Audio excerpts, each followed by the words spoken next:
플러싱 머레이 인력이 860만 달러를 들여 대대적인 개보수 작업을 진행할 예정입니다. 강원도민회가 내년 2월 9일부터 시작되는 평창 동계올림픽 홍보에 나섰습니다. 민주평통해외자문위원회의 선정 기준을 재정비하는 개정 법률안이 발의됐습니다. 2018년 세금을 미리 내는 재산세 조기 납부에 뉴저지도 동참하게 됐습니다. 26일부터 시작한 터널 보수 공사로 이번 주 2와 M 노선의 운행이 변경 운행되고 있습니다. 이상은 이 시각 주요 뉴스입니다. 여러분 안녕하십니까? KBN 뉴스입니다. 한인 및 아시안 증오 낙서가 잇따라 발견된 플러싱 머레이 인력이 새롭게 단장됩니다. 메트로폴리탄 교통공사는 역사의 엘리베이터를 설치하고 플랫폼 바닥 교체 작업 등 총 860만 달러 규모의 개보수 작업을 내년 3월부터 시작한다고 밝혔습니다. 보도에 지한샘 기자입니다. 메트로폴리탄 교통공사가 플러싱 LIRR 머레이 인력에 감시 카메라와 엘리베이터 설치 조명 및 플랫폼 바닥 교체 등 860만 달러 규모의 재단장 공사를 실시합니다. MTA는 어제 맨해튼 주지사 사무실에서 한인단체 관계자들과 만난 자리에서 이 같은 내용을 밝히고 증오 낙서 용의자 검거에도 최선을 다하겠다고 밝혔습니다. 머레이 인력을 새롭게 단장을 해주고 또 머레이 인력에 엘리베이터를 설치하겠다고 하는 약속까지 받아냈습니다. 그래서 우리 한인들의 목소리를 집결시켜서 낼 때, 우리의 결집된 힘을 보일 때 미 주류 사회도 움직일 수 있다고 하는 그런 확신을 또 한 번 얻었습니다. 재단장 공사는 역사 양방향에 엘리베이터 공간 확보를 위한 벽면 일부 철거 작업이 진행되며 기차 이용객을 위한 커뮤니케이션 시스템과 화재 경보 시스템도 설치됩니다.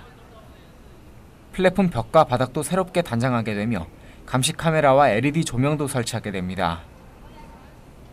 공사는 내년 3월경 시작해 2019년 봄 완공을 목표로 합니다. KBN 뉴스 지한샘입니다. 내년 2월 9일부터 시작되는 평창 동계올림픽 홍보에 미주 한인들이 나섰습니다. 미주 12개 지역 강원도민회는 올림픽을 알리는 포스터를 주요 한인타운에 부착하고 올림픽 홍보 이벤트를 펼치게 된다고 밝혔습니다. 지한샘 기자가 보도합니다.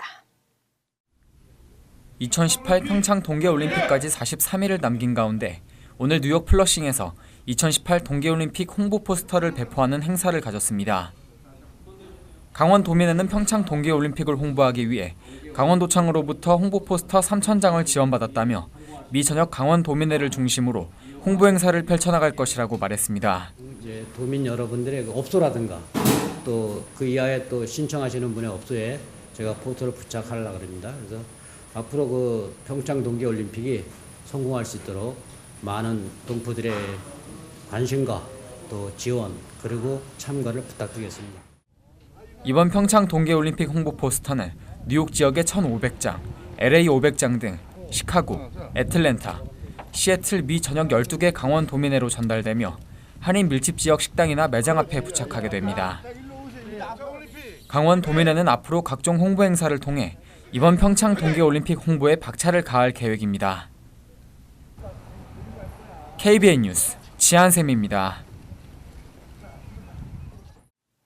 해외 평통위원 수가 국가별 편중이 심하다는 지적입니다.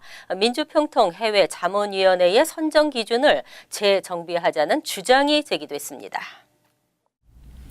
27일 국민의당 박주선 의원은 민주평통해외자문위원회 위촉 기준 및 운영을 전반적으로 체계화하는 내용의 민주평통 관련 일부 개정 법률안을 대표 발의했습니다. 박 의원에 따르면 제18기 해외자문위원은 총 3,630명으로 대다수가 미, 일, 중국 등 세계 국가의 자문위원회 60%가 편중돼 있습니다. 미국에만 전체 평통위원 수의 38%를 차지하고 있습니다. 미국 내 평통위원회 수 건수가 국가별 재외동포수 비율보다 상당히 높다는 계산입니다. 개정안은 이 같은 문제점을 해결하기 위해 해외 자문위원을 국가별로 최소 3인 이상 위촉하도록 하는 한편 재외동포수에 비례해 자문위원 숫자를 정하도록 했습니다. 또 평통 의장단 구성에서 현재 4분의 1 이상으로 되어 있는 여성 부의장 수를 과반까지 높이는 내용도 포함했습니다. 이제 남북 관계와 한반도 통일은 남북한만의 문제가 아니라 세계 관심사입니다. 해외 한인 동포들의 힘이 통일을 이루는 데 중요하다는 인식에 민주평통 해외 자문위원들의 통일 외교관으로서의 역할이 강조되고 있습니다. 뉴욕에서 진풍경이 벌어지고 있습니다. 세금을 미루는 경우는 있어도 먼저 빨리 내겠다고 줄을 서는 경우는 이례적이죠. 뉴저지도 2018년 재산세를 미리 납부할 수 있게 됐습니다. 뉴저지주도 행정명령을 통해 내년도 재산세를 2017년 세제 기준으로 올 연말까지 선납할 수 있도록 조치했습니다. 연방정부의 세제 개편으로 주정부 및 로컬 정부의 재산세, 판매세, 소득세에 대한 공제 한도가 최고 $10,000로 제한되면서 세금 공제 혜택을 받지 못하게 된 데 따른 것입니다. 현행 세법에 의하면 주정부 및 로컬 정부의 공제 한도는 제한이 없기 때문에 내년도 재산세를 올해 안에 납부하게 되면 그만큼 절세 효과를 볼 수 있습니다. 뉴저지주 주택 소유주의 현재 평균 재산세가 $21,720인 점을 감안하면 대부분의 주택 소유주들은 내년부터 공제 혜택이 대폭 깎이게 될 것으로 전망되고 있습니다. 2018년 재산세 선납을 원하는 주택 소유주는 온라인과 우편을 통해 이달 말까지 할 수 있습니다. 우편으로 납부할 경우 올해 12월 31일 이전에 우체국 소인이 찍혀 있으면 유효합니다. 쿠오모 뉴욕주지사도 지난 22일 행정명령을 통해 2018년도 재산세를 올해 말까지 미리 납부할 수 있도록 조치했습니다. 올해 뉴욕시에서는 강력범죄가 줄었습니다. 그중에서도 살인사건은 90% 감소한 것으로 나타났습니다. 뉴욕시에서 올해 발생한 살인사건은 지난 17일까지 총 278건으로 집계되면서 1950년대 이후 처음으로 300건 이하로 떨어졌습니다. 뉴욕시에서 첫 살인사건 집계가 시작된 1928년 이후 가장 낮은 규모이고 1990년대와 비교하면 10분의 1 수준입니다. 성폭행과 강도, 폭행, 빈집털이, 자동차 절도 등 주요 강력범죄도 모두 감소 추세이지만 특히 올해 살인사건은 90% 감소한 것으로 나타났습니다. 살인사건은 치안이 악화됐던 1970년대부터 늘기 시작해 80년대를 이어오면서 1,500에서 1,800건대까지 치솟았고 1990년 무려 2,245건을 기록했습니다. 하지만 1996년 이후 1,000건 미만으로 감소했으며 2002년부터 2012년까지는 400에서 500건대를 유지하다가 2014년부터 지난해까지 300건대를 이어왔습니다. 역대 시정부들에서 펼친 강도 높은 범죄 척결 정책이 효과를 나타냈다는 평가입니다. 하지만 그 이면에는 무차별적인 범죄 단속으로 경찰의 권력 남용 등이 비난을 받기도 했고 강도 높은 불신 검문이 인종 차별적이라는 논란에 휩싸이기도 했습니다. 현 드블라지오 시장은 이러한 강경 전략을 주민과의 친화 정책으로 변화를 주면서 주민들과 소통하고 있습니다. 이번 주 E와 M 노선의 운행이 변경 운행되고 있습니다. 터널 보수 공사와 신호체계 등을 정비하고 있습니다. 지난 26일부터 퀸즈와 맨해튼을 잇는 지하철 터널 보수 공사로 E와 M 노선 운행이 일부 중단 또는 변경 운행되고 있습니다. E와 M 전철의 운행 변경은 31일 오전 8시까지 이어집니다. 현재 MTA는 맨해튼과 퀸즈 사이 53스트리트 터널의 철로 및 신호기기 보수 공사와 누수 방지 공사를 진행하고 있습니다. 이에 따라 이 노선은 맨해튼 웨스트 4스트리트 역에서 퀸즈, 잭슨 하이츠, 루즈벨트 애비뉴 구간에서 F노선 선로로 대체 운행됩니다. 그리고 이 구간에 위치한 전철역은 공사 기간 중 모두 폐쇄됩니다. M노선은 브루클린 브로드웨이 정션역에서 퀸즈 71스트리트 애비뉴 사이 운행이 전면 중단됩니다. 대신 브루클린 메트로폴리탄 애비뉴에서 머틀, 와이커프 애비뉴역 사이에는 무료 셔틀버스를 운행해 승객들의 편의를 돕고 있습니다. 변경된 전철 운행 정보는 511로 문의할 수 있습니다. 한편 잦은 사고와 지연이 거듭되는 뉴욕 최악의 대중교통으로 인해 승객들은 외상 후 스트레스까지 유발할 수 있는 것으로 나타났습니다. 승객들은 MTA와 롱아일랜드 레일로드, 뉴욕시 대중교통국 등을 상대로 집단 소송을 제기한 바 있습니다. 운전 중 휴대전화 사용 등 부주의 운전이 대형 교통사고의 주범이 되고 있습니다. 뉴저지주에서 부주의 운전에 대한 처벌이 강화됩니다. 최근 주 하원에는 학교 주변 1000피트 내에서 운전 중 휴대폰 사용 등 부주의 운전으로 적발될 경우 최초 벌금 $600와 벌점 2점, 2회 $800와 벌점 3점, 3회 이상 $1000와 벌점 4점으로 처벌을 강화하는 법안이 상정됐습니다. 뉴저지주 부주의 운전에 대한 처벌은 2014년 최초 적발 시 $200에서 $400의 벌금이 부과되고 2회 적발 시에는 $600, 3회 이상부터는 $800의 벌금과 90일간 운전면허 정지 등으로 한 차례 강화했지만 부주의 운전이 줄어들지 않고 있습니다. 주정부에 따르면 지난 2010년부터 14년까지 부주의 운전으로 인한 사고가 80만 건 이상으로 나타나고 있습니다. 주 의원들도 운전 중 휴대전화 사용의 위험성에 대해 깊이 우려하고 있기 때문에 이 법안은 통과될 가능성이 높습니다. 다음 달 중순 퇴임하는 크리스티 주지사가 서명하는 마지막 법안이 될 수 있다는 전망도 나오고 있습니다.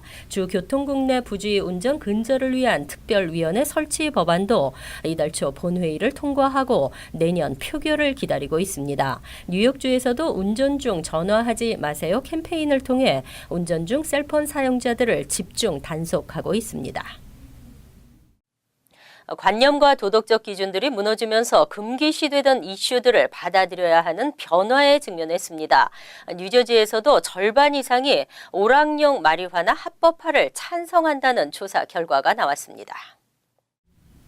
뉴저지 소사이어티 오브 서리파이드 퍼블릭 어카운턴트가 최근 실시한 설문조사에서 응답자 중 53%가 오락용 마리화나 합법화에 찬성했습니다. 반대 응답률은 47%로 나타났습니다. 찬성 이유는 오락용 마리화나 합법화로 인해 세수 확보를 할 수 있고 경찰 등 마리화나를 단속하는 사법기관의 인력을 다른 곳에 투입할 수 있어 효율적이라고 답했습니다. 하지만 반대론자들은 마리화나는 다른 마약에 중독되는 게이트웨이 역할을 한다며 다른 방법을 통해 세수를 확보해야 한다고 주장했습니다.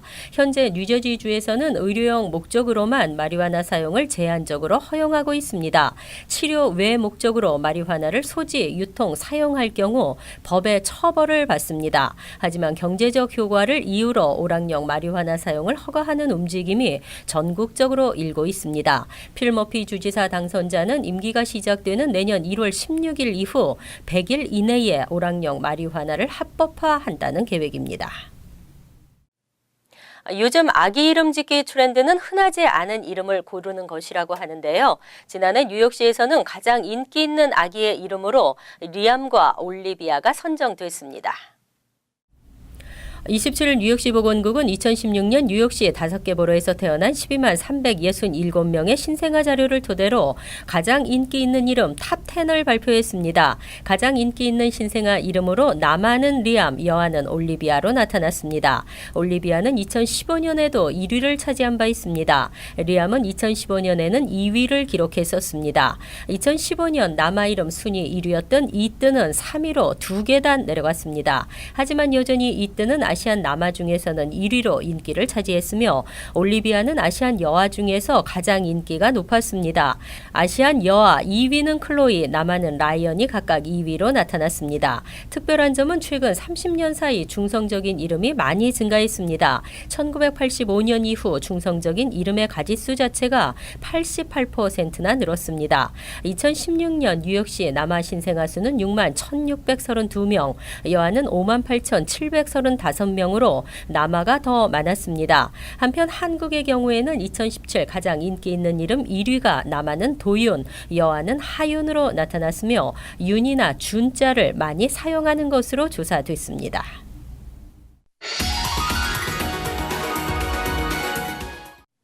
이어서 LA 지역 한인사회 소식입니다. 연말 남캘리포니아 지역 대기 오염이 심각해지면서 벽난로 등 가정집에서의 장작 사용이 일정 기간 금지됩니다. 남가주 대기 정화국은 크리스마스 이브였던 지난 24일부터 LA와 오렌지 카운티 그리고 인랜드 엠파이어 일부 지역의 대기 오염이 심각한 수준에 달했다며 내일 밤 자정까지 가정집 벽난로나 외부에서 나무 장작을 태우는 행위를 금지한다고 밝혔습니다. 당국은 이와 함께 종이와 왁스 물질이 첨가된 장작을 태우는 행위도 금지된다고 덧붙였습니다. 한편 난방시설이 벽난로가 유일한 가정이나 가스가 들어오지 않는 저소득층 가구는 이번 금지 대상에서 제외됩니다. 연말을 맞아 쇼핑객이 증가하고 있는 가운데 위조 지폐에 대한 각별한 주의가 당부됐습니다. 연방국토안전부 비밀경호국은 크리스마스 이후 선물을 반품하거나 쇼핑객들이 증가하는 연말 기간은 위조 지폐 유통이 가장 활발한 시기라며 비즈니스 업계와 소비자들에게 위조 지폐에 대한 주의보를 내렸습니다. 당국은 위조 지폐가 가장 많이 유통되는 장소는 패스트푸드점과 주유소, 그리고 커피숍 등이며 주로 개인적인 거래에 이용되는 만큼 주민들에게 지폐 상태를 꼼꼼히 살펴볼 것을 강조했습니다. 최근 한인 업주들 사이에서도 위조 지폐 피해가 속출하고 있어 주의가 요구됐습니다. LA경찰국은 위조 지폐로 의심될 경우 지폐를 빗에 비춰 특정 워터마크를 확인하고 위조 지폐를 소지한 경우 사용하지 않고 즉시 인근 경찰이나 비밀경호국에 신고할 것을 조언했습니다. 한편 연방준비제도에 따르면 미국 내에서 가장 많이 유통된 위조 지폐는 $20로 나타났으며 전 세계적으로는 $100 지폐가 가장 많이 위조되고 있는 것으로 나타났습니다. 간추린 소식입니다. 연방국토안보부가 테러 예방 활동 강화 등의 차원에서 국토안보부 직원을 전 세계적으로 확대 배치하고 있는 것으로 나타났습니다. 뉴욕타임즈 보도에 따르면 국토안보부는 ICE에서부터 교통안전청에 이르기까지 2,000명의 국토안보부 직원들을 전 세계 70개 이상 국가에 배치했습니다. 이들 요원들은 해외 지역 공항과 해안, 하늘을 순찰하고 있다고 신문은 전했습니다. 뉴욕시 정부가 폭력범죄나 중범죄를 저지른 이민자를 법률 상담 서비스 대상에서 배제시키는 방안을 다시 추진하고 있습니다. 이에 따르면 강제 추방 조치가 가능한 170개의 범죄 유형 중 하나라도 해당되는 범법 이민자들은 시에서 제공하는 법률 서비스를 받을 수 없게 됩니다. 이민자 단체 등은 이민자 보호도시인 뉴욕시가 추구하는 가치와 반대된다며 철회를 요구하고 나섰습니다. 호세 페럴타 뉴욕주 상원 의원은 최근 부동산세 서킷 브레이커 기준 금액을 현행 $18,000에서 $75,000로 인상하는 내용의 법안을 발의했습니다. 서킷 브레이커란 주택 소유자와 세입자에게 세액공제 혜택을 제공하는 것으로 현행 기준은 30년 전에 결정된 것입니다. 법안이 실행되면 65세 이상의 주택 소유자와 세입자들은 최대 $800, 65세 이하의 경우에는 최대 $400의 세금을 환급받게 됩니다. 브루클린 퀸즈 전차 사업이 난항을 거듭하고 있습니다. 빌 드 블라지오 뉴욕시장이 추진하는 BQX 건설 프로젝트가 브루클린 퀸즈 익스프레스웨이 공사 날짜와 지역이 겹치면서 논란이 제기됐습니다. BQX는 2019년부터 선로 공사를 시작해 2024년까지, BQ2 공사는 2021년에서 26년이어서 상당한 기간이 중복됩니다. 협상을 통해 동시에 두 공사를 순조롭게 하겠다는 계획입니다.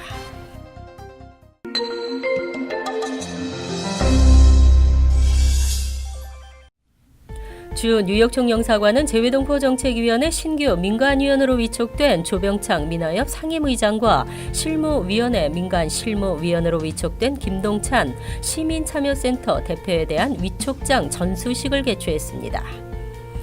뉴욕 한인 노인 유권자 연합회는 오늘 플로싱 대동연회장에서 17개 지부 임원과 회원들이 함께하는 송년 모임을 개최했습니다.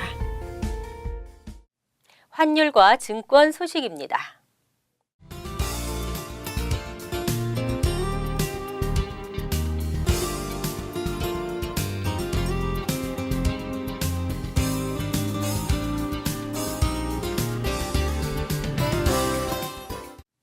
이어서 날씨입니다. 금요일은 대체로 맑은 날씨이지만 매서운 추위는 여전하겠습니다. 낮 최고 기온은 24도, 섭씨 영하 4도, 밤 최저 기온은 16도, 섭씨 영하 9도로 예상됩니다. 토요일은 흐리겠으며 약간의 눈이 내리겠습니다. 일요일은 대체로 맑은 가운데 가장 추운 날로 기록될 전망입니다. 외출을 삼가고 각별히 주의하셔야겠습니다. 이상으로 KBN 뉴스를 마칩니다. KBN과 함께 편안한 하루 되시기 바랍니다.